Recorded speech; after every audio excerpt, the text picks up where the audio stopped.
ಮೋಹನ್ ಭಾಗವತ್ ಹುಟ್ಟುಹಬ್ಬಕ್ಕೆ ಮೋದಿ ಲೇಖನ.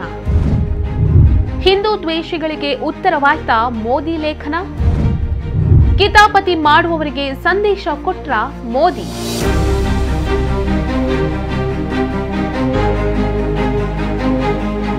ಅಚ್ಚರಿಯ ಬೆಳವಣಿಗೆಯೊಂದರಲ್ಲಿ ಪ್ರಧಾನಿ ನರೇಂದ್ರ ಮೋದಿ ಆರ್ಎಸ್ಎಸ್ ಸರಸಂಘ ಚಾಲಕ ಮೋಹನ್ ಭಾಗವತ್ ಬಗ್ಗೆ ಒಂದು ಲೇಖನವನ್ನ ಬರೆದಿದ್ದಾರೆ. ದೇಶದ ಬಹುತೇಕ ಪತ್ರಿಕೆಗಳು ಆ ಲೇಖನವನ್ನ ಪ್ರಕಟಿಸಿವೆ.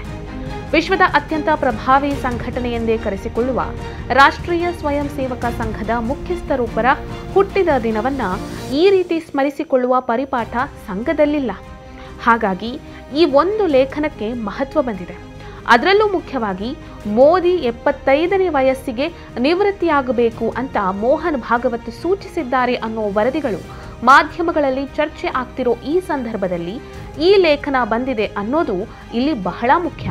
ಲೇಖನವನ್ನು ಬರೆದ ಟೈಮಿಂಗ್ಸು ಮತ್ತು ಇದನ್ನು ಯಾಕೆ ಬರೆದ್ರು ಅನ್ನೋದನ್ನು ಸ್ವಲ್ಪ ವಿಚಾರ ಮಾಡಿದಾಗ ಅನೇಕ ಇದರ ಹಿಂದೆ ಒಳನೋಟಗಳು ಕಂಡುಬರುತ್ತೆ. ಒಬ್ಬ ಕಾರ್ಯಕರ್ತ 70 ದಾಟಿದ ನಂತರ ಆತ ತನ್ನ ಜವಾಬ್ದಾರಿಯಿಂದ ತಾನಾಗಿ ಹಿಂದೆ ಸರಿಬೇಕು ಅನ್ನುವಂಥ ಮಾತನ್ನು ಮೋರೋಪಂತ್ ಪಿಂಗ್ಳವರು ಹೇಳಿದರು ಅನ್ನೋದನ್ನು ಹೇಳಿದರು. ಆದರೆ ಅದನ್ನು ಮಾಧ್ಯಮಗಳು ಅದನ್ನು ತಿರುಚಿಬಿಟ್ಟು ಈ ಒಂದು ಸರಸಂಘ ಚಾಲಕರ ಮಾತು, ಮೋಹನ್ ಭಾಗವತರ ಹೇಳಿಕೆ ಅದು ಮೋದಿಗೆ ಅಪ್ಲೈ ಆಗುತ್ತೆ, ಮೋದಿಗೆ 75 ಆಯಿತು, ಹಾಗಾಗಿ ಅವರು ಪ್ರಧಾನಿ ಪದದಿಂದ ನಿವೃತ್ತರಾಗುವಂಥ ಸೂಚನೆಯನ್ನು ಮೋಹನ್ ಭಾಗವತ್ ಕೊಟ್ಟಿದ್ದಾರೆ ಅಂತ ವ್ಯಾಖ್ಯಾನ ಮಾಡಿದರು. ಒಂದು ಈ ರೀತಿಯ ನೆರೇಟಿವನ್ನು ಬಿಲ್ಡಪ್ ಮಾಡಿದರು. ಆದರೆ ಮೋಹನ್ ಭಾಗವತ್ ಆ ಒಂದು ಉದ್ದೇಶದಿಂದ ಹೇಳಿದ್ದೇ ಅಲ್ಲ. ಅದನ್ನು ಆನಂತರ ಅವರು ಸ್ಪಷ್ಟೀಕರಣ ಕೂಡ ಕೊಟ್ಟರು. ನಾನು ಮೋದಿ ಬಗ್ಗೆ ಹೇಳಿದ್ದ ಒಂದು ಹೇಳಿಕೆ ಅದಾಗಿರಲಿಲ್ಲ ಅನ್ನೋದನ್ನು ಕೂಡ ಹೇಳಿದರು. ಮೋದಿ ಅವರಿಗೂ 75, ನನಗೂ ಕೂಡ 75 ಆಗುತ್ತೆ ಸೆಪ್ಟೆಂಬರ್ 11ಕ್ಕೆ. ಹಾಗಾಗಿ ನಾವಿಬ್ಬರೂ ನಿವೃತ್ತರಾಗೋದಿಲ್ಲ, ನಮ್ಮ ಕೆಲಸವನ್ನು ನಾವು ಮಾಡ್ಕೊಂಡು ಹೋಗ್ತೀವಿ. ನನಗೆ 75 ಆಯಿತು, ನೀವು ಸರಸಂಘ ಚಾಲಕ ಹುದ್ದೆಯಿಂದ ಕೆಳಗಿಳಿರಿ ಅಂತ ಯಾರೂ ಹೇಳೋದಿಲ್ಲ. ಹಾಗೆ ಮೋದಿಗೂ ಕೂಡ ನಾನು ಹೇಳುವಂಥದ್ದು ಏನು ಇರೋದಿಲ್ಲ ಅಂತ ಅವರು ಸ್ಪಷ್ಟನೆಯನ್ನು ಕೂಡ ಕೊಟ್ಟರು. ಆದರೆ ಮಾಧ್ಯಮಗಳು ಇದನ್ನು ತಿರುಚಿ ಮೋದಿಗೆ ಇದೊಂದು ಸೂಚನೆ ಅಂತೆಲ್ಲ ಹೇಳಿದರು. ಆದರೆ ಇವತ್ತು ಮೋದಿಯವರು ಬರೆದಂಥ ಲೇಖನ ಅದೊಂದು ಸರಿಯಾದ ಟೈಮಿಗೆ ಬಂದಿದೆ ಅಂತ ಹೇಳ್ಬೋದು. ಮೋದಿ 75ನೇ ವರ್ಷಕ್ಕೆ ನಿವೃತ್ತಿಯಾಗಬೇಕು ಅಂತ ಮೋಹನ್ ಭಾಗವತ್ ಅವರು ಸೂಚಿಸಿದ್ರು ಅನ್ನೋ ವರದಿಗಳು ಪುಂಖಾನುಪುಂಖವಾಗಿ ಕೇಳಿಬಂದಿತ್ತು. ಇತ್ತೀಚಿನ ದಿನಗಳಲ್ಲಿ ಆರ್ಎಸ್ಎಸ್ ಮತ್ತು ಮೋದಿ ನಡುವೆ ಎಲ್ಲವೂ ಸರಿಯಿಲ್ಲ ಅನ್ನುವ ವರದಿಗಳೂ ಕೂಡ ಕೆಲ ಮಾಧ್ಯಮಗಳಲ್ಲಿ ನಿರಂತರವಾಗಿ ಪ್ರಕಟವಾಗ್ತಾ ಇತ್ತು. ಇಂಥ ಎಲ್ಲ ವರದಿಗಳಿಗೆ ಈ ಲೇಖನ ಸ್ಪಷ್ಟ ಸಂದೇಶವನ್ನು ಕಳಿಸಿದೆ. ಮೋಹನ್ ಭಾಗವತರಿಗೆ 75 ವರ್ಷ ಆಯಿತು ಅನ್ನುವಂಥ ಕಾರಣಕ್ಕೆ ಬರೆದಂಥ ಲೇಖನ ಅಲ್ಲ. ಇದರ ಹಿನ್ನೆಲೆ ಏನು ಅಂದರೆ, ಸಂಘ ಈಗ 100 ವರ್ಷಗಳನ್ನು ದಾಟಿ ಒಂದು ಶತಮಾನದ ಸಂಭ್ರಮದಲ್ಲಿದೆ. ಇದನ್ನು ಹಿನ್ನೆಲೆಯಾಗಿಟ್ಕೊಂಡು ಮೋದಿಯವರು ಬರೆದಿದ್ದಾರೆ. ಅದರ ಜೊತೆಗೆ ಸಂಘ ಮತ್ತು BJP ನಡುವೆ ಈ ರೀತಿಯ ಒಂದು ವೈಮನಸ್ಸನ್ನು ತಂದು ಹಾಕಬೇಕು, ಅವೆರಡಕ್ಕೂ ಪರಸ್ಪರ ದ್ವೇಷ ಇದೆ, ಎರಡೂ ಸರಿಯಿಲ್ಲ, ಎರಡರಲ್ಲೂ ಕೂಡ ತಾಳ ತಂತಿ ಎಲ್ಲ ತಪ್ಪಿದೆ ಅಂತ ಯಾರ್ಯಾರು ನೆರೇಟಿವ್ ಸೃಷ್ಟಿ ಮಾಡಿದರು ಅವರಿಗೆ ಒಂದು ಉತ್ತರ ರೂಪವಾಗಿ ಈ ಲೇಖನವನ್ನು ಬರೆದಿದ್ದಾರೆ ಅಂತ ಕೂಡ ವಿಶ್ಲೇಷಣೆಯನ್ನು ಮಾಡಬಹುದು.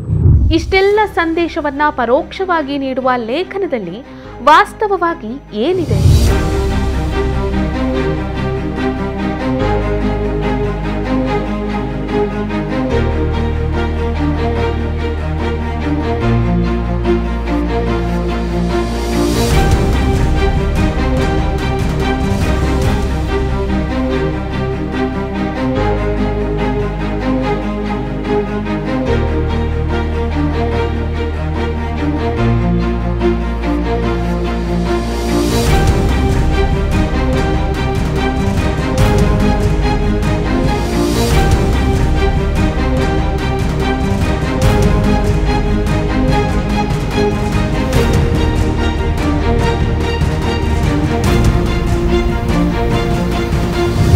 ಮೋದಿಯವರು ಬರೆದಂಥ ಲೇಖನದಲ್ಲಿ ಅವರು ಮುಖ್ಯವಾಗಿ ಉಲ್ಲೇಖ ಮಾಡಿರೋದೇನೆಂದರೆ, ಮೋಹನ್ ಭಾಗವತ್ ಮತ್ತು ಅವರ ತಂದೆ ಮಧುಕರ್ ಭಾಗವತ್ ಅವರು ಕೂಡ ನನಗೆ ಚಿರಪರಿಚಿತರು.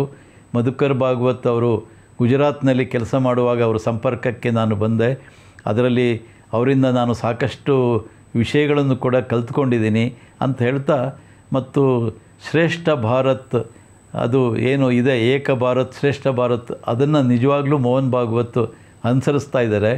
ಅವರು ಪ್ರಚಾರಕರಾದ ನಂತರದಿಂದ ಅನೇಕ ಒಳ್ಳೆಯ ಬದಲಾವಣೆಗಳನ್ನು ಕೂಡ ತಂದಿದ್ದಾರೆ ಅಂತ ಬೇರೆ ಬೇರೆ ಆ ಲೇಖನದಲ್ಲಿ ಉಲ್ಲೇಖ ಮಾಡಿದ್ದಾರೆ. ಮತ್ತು ಸಂಘದಲ್ಲಿ ಅದು ಜಗತ್ತಿನ ನಿಯಮನೇ, ಬದಲಾವಣೆಗಳು ಅಂದರೆ ಅದು ಜಗತ್ತಿನ ನಿಯಮ ಇದ್ದಾಗೆ. ಹಾಗೆ ಸಂಘದಲ್ಲೂ ಕೂಡ ಅನೇಕ ಬದಲಾವಣೆಗಳನ್ನು, ಮೂಲ ಉದ್ದೇಶ ಅದೇ ಇದೆ, ಆದರೆ ಬದಲಾವಣೆಗಳನ್ನು ತಂದಿರೋದಕ್ಕೆ ಮೋಹನ್ ಭಾಗವತ್ ಕಾರಣ ಅನ್ನೋದನ್ನು ಹೇಳಿದ್ದಾರೆ. ಅದರಲ್ಲಿ ಸಂಘದ ಯೂನಿಫಾರ್ಮ್ ಗಣವೇಶ ಇರ್ಬೋದು, ಅಥವಾ ಸಮಾಜದಲ್ಲಿ ಇರುವಂಥ ಬೇರೆ ಬೇರೆಯವರ ಭೇಟಿ ಸಂಪರ್ಕ, ಅದಕ್ಕೊಂದು ಹೊಸ ಆಯಾಮ ಕೊಟ್ಟಿರೋದು, ಇದೆಲ್ಲ ಮೋಹನ್ ಭಾಗವತರು ಅವರು ಸರಸಂಘ ಚಾಲಕ ಕಾಲದಲ್ಲಿ ನಡೆದಿದೆ. ಮತ್ತು ಒಂದು ಸಾಮಾಜಿಕ ಪರಿವರ್ತನೆಯಲ್ಲಿ ಒಂದು ಮಹತ್ತರವಾದ ಕೆಲಸವನ್ನು ಮೋಹನ್ ಭಾಗವತ್ ಮಾಡಿದ್ದಾರೆ ಅಂತ ಇಡೀ ಲೇಖನದಲ್ಲಿ ನರೇಂದ್ರ ಮೋದಿಯವರು ಬರೆದಿದ್ದಾರೆ. ಮೋಹನ್ ಭಾಗವತ್ ಬಗ್ಗೆ ತಮ್ಮಲ್ಲಿರುವ ಸದಭಿಪ್ರಾಯವನ್ನ ಜಗತ್ತಿಗೆ ತಿಳಿಸುವ ಮೂಲಕ ಮೋದಿ ತಮ್ಮ ವಿರೋಧಿಗಳಿಗೆ ಒಂದು ಸ್ಪಷ್ಟ ಸಂದೇಶವನ್ನ ಕೊಟ್ಟಿದ್ದಾರೆ. ಪಕ್ಷದ ಕೆಳಹಂತದ ಕಾರ್ಯಕರ್ತರಲ್ಲಿ ಮೂಡಿರಬಹುದಾಗಿದ್ದ ಗೊಂದಲಕ್ಕೂ ತೆರೆ ಎಳೆಯುವ ಪ್ರಯತ್ನವನ್ನ ಅವರು ಮಾಡಿದ್ದಾರೆ.